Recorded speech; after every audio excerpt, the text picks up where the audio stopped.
준비한 그림은요. 유가증권 시장이 3,100선을 돌파한 그 순간 저희가 캡처를 했습니다.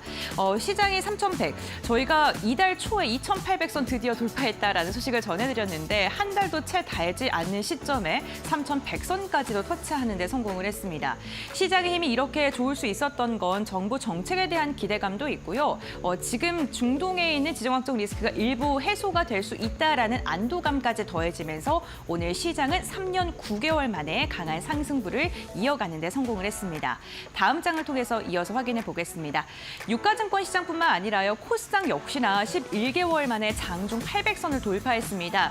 최근의 시장의 흐름을 보게 된다면 대형주를 중심으로 가는 장세였는데 이제는 그러한 상승 동력이 중소형 개별주까지도 퍼지고 있는 모습. 시장의 분위기가 정말로 우상향으로 향하고 있는 게 이렇게 지수단에서도 느껴지고 있습니다. 연초 이후에 주요국의 주식시장 수익률을 한번 비교를 한 차트를 갖고 왔습니다. 20일 기준이기 때문에 지금은 더 격차가 벌어졌을 듯한데요. 25.9%를 기록하면서 우리나라가 압도적인 1위를 차지하고 있습니다.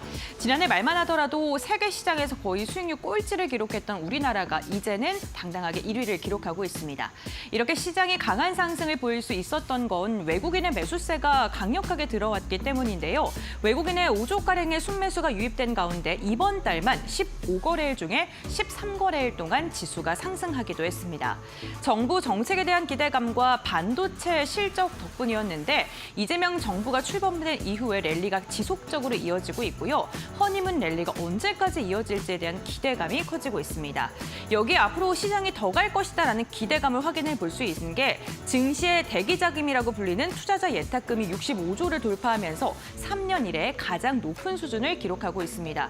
시장이 더 갈 것이다라는 기대감, 그러한 호재거리가 나타난다면 당장이라도 주식에 투자할 수 있는 그런 예탁금이 3년 이내 최고라는 것이죠. NH투자증권에서는 내년 상반기까지 본다면 유가증권 시장 3,600포인트까지 가능하다라고 이야기를 해줬는데 과연 시장의 움직임이 그때까지 이어질 수 있을지도 함께 지켜봐야 될 것 같습니다. 사실 우리 시장을 이끌었던 가장 큰 힘은요. 정책에 대한 기대감 때문입니다. 허니문 랠리가 어디까지 이어질지에 대한 기대가 많은 분들께서 갖고 계실 텐데 그렇다면 과거에는 어땠을지 한번 살펴보겠습니다. 우선 지금 35조가량의 돈이 나갔었을 때가 코로나를 좀 지원하기 위해서였는데 이때를 보게 된다면 수익률 같은 측면에서는 오히려 하락을 했거나 보합권이고요. 그 위에 코로나 대응으로 12조가량이 들어갔을 때는 코스피보다는 코스닥, 중소형 개별주의 상승력이 더 좋았습니다. 그리고 역시나 계속해서 코로나 시국이 이어진 다음에 가장 큰 돈을 풀었었던 59조 2022년에는 오히려 양시장이 지정학적 리스크와 함께 여러 가지 악재가 혼재하면서 10% 두 자릿대 하락률을 기록하기도 했습니다. 하지만 이번에는 조금 달라진 모습이 나오고 있는데요. 30조가량의 돈 풀기가 나오자마자 시장은 지속적으로 상승을 하면서 결국에는 3,100포인트를 돌파했습니다. 지난 시장과 다른 점을 보게 된다면 시장이 저평가되어 있는 국면에서 대형주 중심 유가증권 시장을 중심으로 지수가 랠리를 보이고 있다는 점을 투자 포인트로 삼으시면 좋을 것 같습니다. 다음 장 보시죠.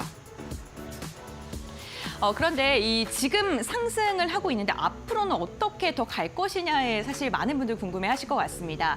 반도체와 우리 시장의 상관관계 빼놓을 수가 없기 때문에 좀 비교를 해봤는데요. 트럼프가 관세 유예에 대한 기대감 속에 반도체 재고 확보라는 동력이 형성이 됐고 여기에다가 신정부 출범 추경에 대한 기대감, 정책에 대한 기대감과 함께 유동성 랠리가 합쳐지면서 시장이 우상향 곡선을 그렸습니다. 이 차트를 보시면요. 25년의 EPS 전망치랑 26년의 EPS 전망치입니다. 상대적으로 좀 엇갈린 움직임 나타나고 있죠. 2025년 같은 경우에는 EPS가 일시적으로 반등했는데 이게 실적 착시 효과일 수 있다라는 부정적인 의견도 있긴 합니다.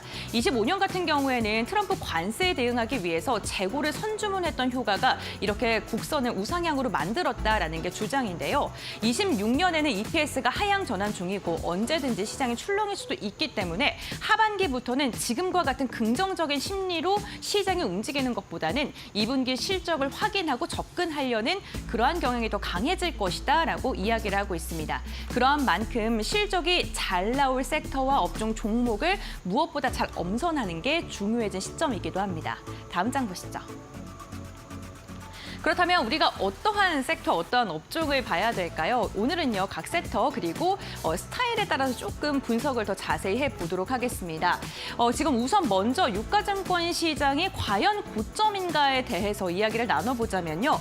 우리나라가 지금 가장 좀 저점에 있다라고 평가를 받았던 지난해 말부터 올해 초 할인율을 보게 된다면 10.4%였습니다. 시장의 평균 할인율과 대비했을 때 훨씬 더 할인폭이 컸었던 게 보이시죠? 그리고 지금 같은 경우에도 유가증권 시장이 3,000포인트를 돌파했음에도 불구하고 기존의 2019년 이후에 평균 할인율과 비교했을 때 더 많이 할인되어 있는 상황을 볼 수 있습니다. PER 같은 경우 0.2배고요. PBR은 0.95배, 그리고 할인율이 8.9%이기 때문에 과거의 평균치와 비교했을 때 아직까지도 상대적으로 상방은 열려 있다, 이렇게 분석을 할 수 있겠다는 겁니다. 그렇기 때문에 지금 유가증권 시장이 과열되었다라는 것보다는 앞으로 더 추가 상승 가능성이 열려 있다라는 주장에 또 이런 이유가 될 수 있겠죠. 그렇다면 섹터별로 봤을 때, 스타일적으로 나눠봤을 때 어떠한 것을 좀 봐야 될까요? 지금 평균보다 할인율이 높은 게 더 저평가되어 있다라고 봐주시면 좋을 것 같은데, 소형 가치주 그리고 대형 성장주, 소형 성장주 상대적으로 좀 저평가되어 있고요. 고배당주는 지금 평균치 근처까지 올라왔습니다. 하지만 저변동성 관련 종목들은 평균치를 웃도는 할인율을 기록하고 있기 때문에 상대적으로 저평가 국면에 접어든 상황이다라고 체크를 해주시면 좋을 것 같습니다. 그렇기 때문에 나는 시장 대비 아직은 안 오르는 걸 보고 싶어 하시는 분들은 소형 가치주와 대소형 그리고 성장주, 저변동성 관련 종목을 체크해 보시면 좋을 것 같습니다. 다음 장 보시죠. 우리나라 시장이 어디까지 열려 있는지 많은 분들께서 궁금하실 것 같은데, 코스피의 상단을요, 증권가에서 계속해서 높여잡고 있습니다. 저도 굉장히 기분 좋게 전달해 드릴 수 있는데, 신한투자증권 같은 경우에 3,400, 그리고 KB는 3,240, 지금 다 3,100은 무조건 돌파할 것이다라고 이야기를 했고요. NH 같은 경우는 지금 3,600까지도 내년 상반기에 제시를 하고 있습니다.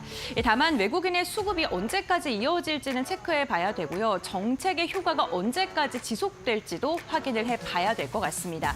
다만 우리 시장에서 또 긍정적인 포인트를 잡아보자면, 시장이 이렇게 들어올릴 수 있었던 건 외국인의 힘이었고요. 개인의 자금력이 아직은 충분하다는 겁니다. 여기에 개인의 매수세까지 들어온다면 시장의 상방은 더 열려 있다라고 분석을 하는 거고요.